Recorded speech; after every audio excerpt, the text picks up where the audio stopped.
সরকার দেশের প্রায় ৩০,০০০ জীবিত ও বিলুপ্ত খালের জন্য প্রথমবারের মতো জাতীয় ডিজিটাল তথ্য ভান্ডার বা ডিজিটাল পরিচয়পত্র তৈরি করছে। ৩১,৫৭,০০,০০০ টাকার ব্যয়ে বাংলাদেশের খালসমূহ শনাক্তকরণ, শ্রেণীবিন্যাস এবং ভূতত্ত্বভিত্তিক তথ্য ভান্ডার প্রণয়ন প্রকল্পটি বাস্তবায়ন করবে বাংলাদেশ পানি উন্নয়ন বোর্ড। প্রকল্পের মেয়াদ ২০২৬ সালের জানুয়ারি থেকে ২০২৯ সালের জুন পর্যন্ত।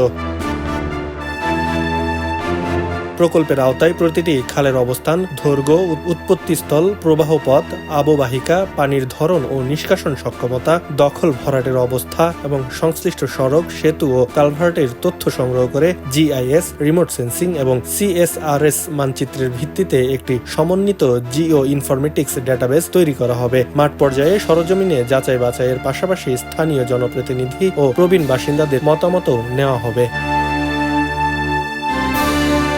সংশ্লিষ্ট কর্মকর্তাদের মতে বর্তমানে খাল সংক্রান্ত নির্ভরযোগ্য জাতীয় তথ্য ভান্ডার না থাকায় একই খালে একাধিক সংস্থা কাজ করছে, আবার অনেক গুরুত্বপূর্ণ খাল পরিকল্পনার বাইরে থেকে যাচ্ছে। নতুন তথ্য ভান্ডার খাল পুনরুদ্ধার, পুনঃখনন, দখলমুক্তকরণ, কৃষি সেচ, জলাবদ্ধতা নিরসন এবং সমন্বিত পানি সম্পদ ব্যবস্থাপনায় তথ্যভিত্তিক সিদ্ধান্ত গ্রহণে সহায়ক হবে। এটি বিদ্যমান নদীভিত্তিক ডিজিটাল ডেটাবেজের সঙ্গেও যুক্ত করা হবে।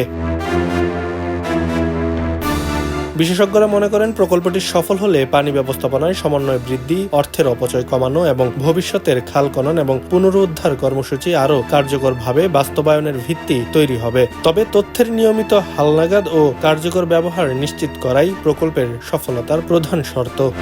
আব্দুল্লাহ আল বাকি, খবরের কাগজ। খবরের কাগজ, নিখাদ, নির্ভীক, নিরপেক্ষ।